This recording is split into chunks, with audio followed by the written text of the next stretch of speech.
Samuel 3, verset 6, où la mère de Samuel, qui priait avec force, je mets quelqu'un pour lui pour moi, qui priait mais vraiment à demander un enfant, être consacré à l'Éternel. Vas-y la sœur. De Samuel 3, verset 6. L'Éternel appela de nouveau Samuel. Et Samuel se leva, alla vers Élie et dit, me voici, car tu m'as appelé. Élie répondit, je n'ai point appelé, mon fils, retourne te coucher. Samuel ne connaissait pas encore l'Éternel, et la parole de l'Éternel ne lui avait pas encore été révélée.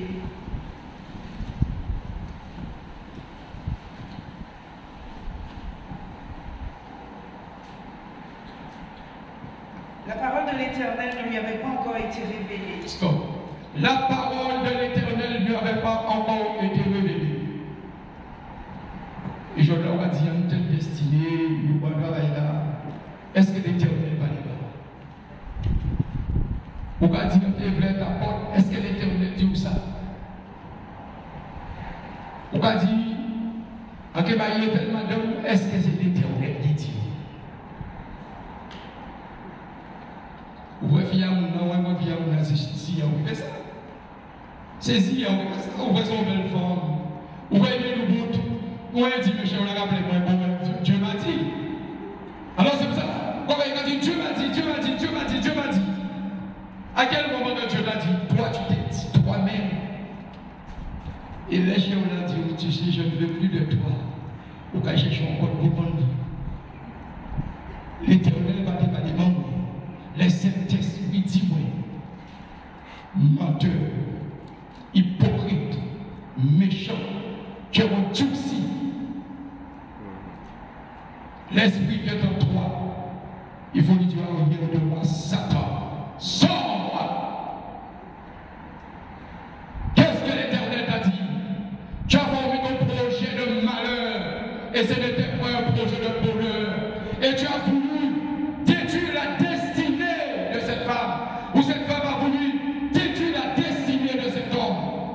Qui es-tu? Qui vit en toi?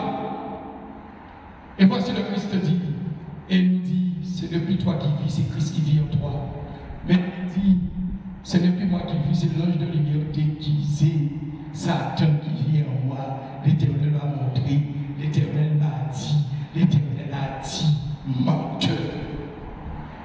On voyait quelqu'un vient devant vous et vous dites que l'Éternel m'a dit, dites bon, allez voir moi, ils auraient un bon tenanier. Ils auraient un bon tenanier. Ou vrai, mais moi aussi, un aussi, moi vrai. Et dit, vous avez un moment maillé, à bon tenanier. Est-ce que sur le côté spirituel, autant, voyez comment on ne peut pas lire la parole, parce que la parole, je vous le dis, c'est quelque chose de très fort. Me voici, 3 fois le fils d'Élie. Élie, 3 fois. 3 fois, il a entendu la voix. Il a entendu la voix. Mais il était l'enfant consacré à la destinée par sa mère, avait déjà promis à l'Éternel cet enfant, car sa mère priait matin, midi et soir. Toi, femme, sois patient. Ne t'inquiète pas, tu vas ton mari. Tu n'as pas d'enfant, ne t'inquiète pas, tu vas une femme. Patience, patience. Là, on va venir, dit Éternel mon Dieu. Là, on regarde Éternel mon Dieu, je veux t'entendre. Péter prière et crier parce qu'on voulait rentrer à notre propre destinée après. Alléluia. Car l'Éternel appelle et dit, il faut passer par moi. Il faut passer par moi. On va prendre le livre de Acte 20, verset 19. Tu peux lire pour moi. Acte 20, verset 19. Car l'Éternel demande, je ne veux pas ce projet de malheur pour toi. Je veux ce projet de bonheur. Vas-y, monsieur. servant le Seigneur en toute humilité, avec larmes et au milieu des épreuves que me suscitaient les embûches des Juifs. Servant le Seigneur en toute humilité. Si toi tu veux atteindre la destinée que tu demandes à Dieu, servant le Seigneur en toute humilité. Aujourd'hui, nous sommes là pour entendre comment rentrer dans notre destinée et comment ensuite conduire notre famille à une destinée qui appartient à l'Éternel. Nous voulons savoir qu'est-ce que l'Éternel veut nous dire. Toi, sacrificateur, qui père de famille, prosterne-toi, demande quelle est la destinée pour tes enfants, demande à l'Éternel quelle est la destinée pour ta femme. Il te dit, prie à l'Éternel et il te répondra. Il te répondra, car c'est moi qui forme le dessein, ce n'est pas vous qui forme le dessein. Regardez le ciel, regardez la terre, regardez le monde, regardez tout ce que vous voyez devant vous. Jean 21, verset 12. Vas-y, ma soeur. Écoutez bien ce qu'il dit.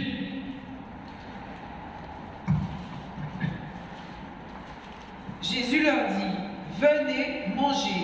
Et aucun des disciples n'osait lui demander, qui es-tu? Sachant que c'était le Seigneur.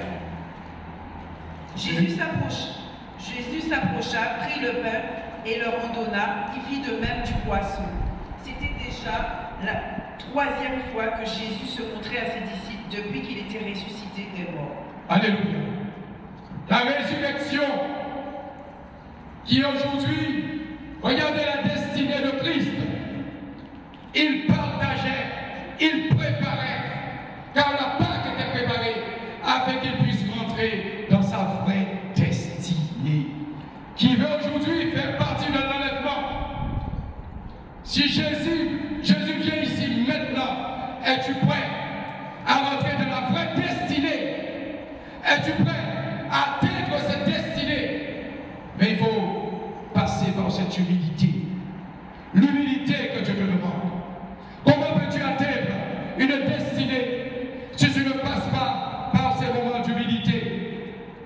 Regardez ce qu'il dit. Jean 21, verset 20. Car Dieu, c'est un Dieu qui a beaucoup de projets pour nous. Vas-y, monsieur. Pierre, s'étant retourné, vit venir après eux le disciple que Jésus aimait, celui qui, pendant le souper, s'était penché sur la poitrine de Jésus et avait dit, Seigneur, qui est celui qui te livre? En le voyant, Pierre dit à Jésus, et celui-ci, Seigneur, que lui arrivera-t-il? Jésus lui dit, si je veux qu'il demeure jusqu'à ce que je vienne, que t'importe? Toi, suis-moi. Alléluia. Jésus devait passer par cette épreuve. Il y avait cette trahison. Avant d'abord, par le gens, mais il y avait une trahison. Les 12 ont été donnés. Il y a eu le fils de la trahison. Toi aujourd'hui, qui veux passer et atteindre cette destinée, tu seras trahi aussi au moment. Si tu es l'enfant de Dieu, tu seras trahi. Tu n'atteindras jamais la destinée si tu ne passes pas par l'épreuve. Tu n'atteindras jamais la destinée si tu ne passes pas par ce moment d'imploration. Tu seras trahi un moment. Ça peut être par ton fils, ça peut être par ton frère, ça peut être par ta femme. Tu seras trahi un moment parce que tu ne pourras jamais atteindre la destinée si tu ne passes pas par l'épreuve. Si Jésus voulait, l'homme de Galilée, s'il voulait arrêter ce projet, devenir un fils rebelle, il n'aurait pas accepté la volonté de son père. L'homme de Galilée. L'homme de Galilée est parmi nous. L'homme de Galilée est avec nous. L'homme de Galilée, elle nous dit, tu dois prendre ta croix. Et pour me suivre, j'ai porté ma croix, tu devras porter ta croix pour atteindre ta destinée. L'homme de Galilée, pour atteindre la grande destinée, il est passé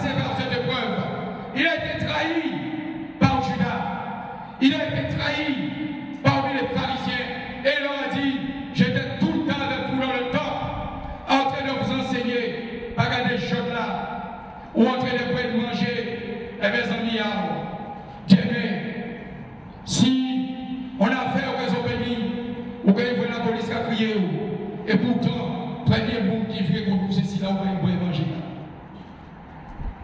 Premier monde, Jésus te montre cet exemple. Quand tu étais pour te décider qui appartient à l'Éternel, l'homme de Galilée.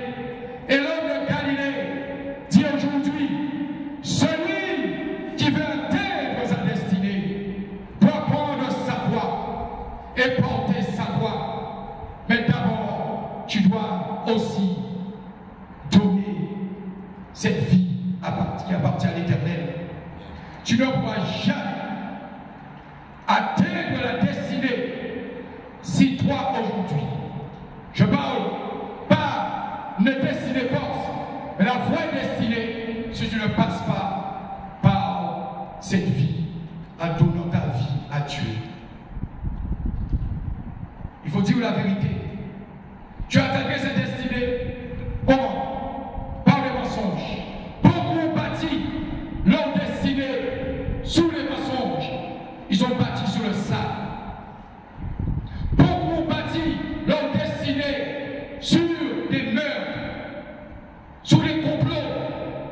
Beaucoup, afin d'empêcher ton avenir, afin d'empêcher que tu puisses atteindre ta destinée à toi.